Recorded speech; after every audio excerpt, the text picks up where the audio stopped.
পুলিশের সাবেক আইজিবি বেনজির গ্রেপ্তার। তো এই যে বেনজির যে আছে ওনার নাম কিন্তু অনেকে জানেন, এবং ওনার যে নামটা সেটা হচ্ছে দুর্নীতির সাথে ইনভলভ।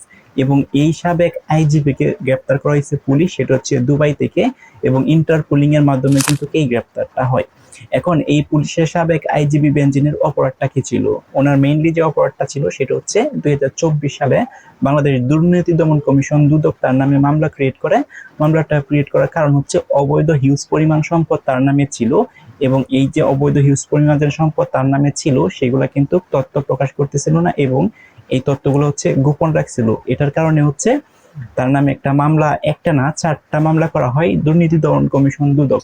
এরপর থেকেই কিন্তু উনি দেশ ছেড়ে চলে যায়, এবং তার স্ত্রী এবং কন্যা বা সন্তান যারা আছে তাদেরও কিন্তু নিয়ে চলে যায়। সো একটা পর্যায়ে তার যে সম্পদগুলো আছে এই সম্পদগুলো কিন্তু দুদকে হচ্ছে বাজেয়াপ্ত করে, এবং হচ্ছে তার নামে যে 4টা মামলা ছিল সেই মামলা কিন্তু আরো স্ট্রংলি ভাবে হতে থাকে। সো সেই 2024 সালে মামলাগুলো হয়েছিল, এবং তার যে দুর্নীতিটা করতেছিল সেটাতে 2024 সালে মানে অবৈধ হিউজ পরিমাণ তিনি সম্পদের মালিক হয়েছিল, এবং তার যে সম্পদের যে হিসাব নিকাশ সেগুলো কিন্তু দুদকের কাছে দিতে পারতেছিল না। এমন অবস্থা কিন্তু এই মামলা 4টি ক্রিয়েট হয় এবং দেশ ছেড়ে উনি চলে যায়। সো 2024 সালে মামলা ক্রিয়েট হওয়ার 24 পরে 25-26 এটা মাঝামাঝি সময় এখন এসে এই যে মামলাটা হয়েছিল এটা হচ্ছে ইন্টারপোলিং এর মাধ্যমে ওই দেশের অর্থাৎ দুবাইয়ের পুলিশের মাধ্যমে হচ্ছে এই আইজিবি কে গ্রেপ্তার করা হয়। এবং তার যে গ্রেপ্তার করার পর যে অন্য যে প্রসিডিউর আছে সেই প্রসিডিউরে কিন্তু হয়তোবা ওনাকে বাংলাদেশে নিয়ে আসবে, এবং বাংলাদেশে আনার পর তার যে শাস্তি আছে সেটা কিন্তু প্রদান করবে। সো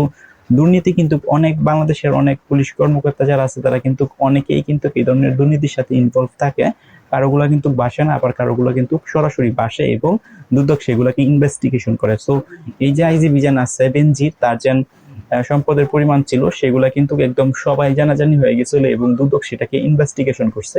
ইনভেস্টিগেশন করার পর সেটা কিন্তু সত্যতাও কিন্তু মিলছে। সো সত্যতা মেলার পরেই কিন্তু এই আইজিবি কিন্তু তার যে হিসাব নিকাশ সেগুলো কিন্তু দিতে পারতেছিল। সো 2024 সালে তখন একটা ভয়াবহ চাপ ক্রিয়েট হয়েছিল কিন্তু এই পুলিশের আইজিবির উপরে। তিনি কিন্তু পুলিশের আইজিবি ছিল, তখন কিন্তু খুবই পাওয়ারফুল ছিল। সো পাওয়ারফুল থাকার কারণে কিন্তু দুর্নীতির কাছে কিন্তু কেউ শক্তি ধরে রাখতে পারে না। সো একটা পর্যায়ে কিন্তু উনি দেশ ছেড়ে চলে যায়, এবং দেশে কিন্তু অবস্থা করে নাই, কারণ জানে ওনার যে অবৈধ সম্পদগুলো আছে সেগুলো দিন দুদকে যেহেতু জেনে ফেলতেছে এবং জেনে ফেলছে, তাহলে হয়তোবা ওনার একটা কঠিন শাস্তি হবে। এমন অবস্থায় উনি কিন্তু দেশ ত্যাগ করে চলে যায় চুরি করে। সো এরপরেও কিন্তু তাকে খোঁজা হয়, বিভিন্ন জায়গায় খোঁজা হয়, কিন্তু পাওয়া যায় নাই। সো অন্য দেশে চলে গেছে। সো এই দুবাইয়ে কিন্তু বসবাস করতেছিল। এই দুবাই থেকে কিন্তু ইন্টারপোলিং এর বা ওই দুবাইয়ের পুলিশের সাথে যে কমিউনিকেশন সেটার মাধ্যমে কিন্তু অবশেষে এই পুলিশের আইজিবি বেনজিরকে গ্রেপ্তার করা হয়েছে।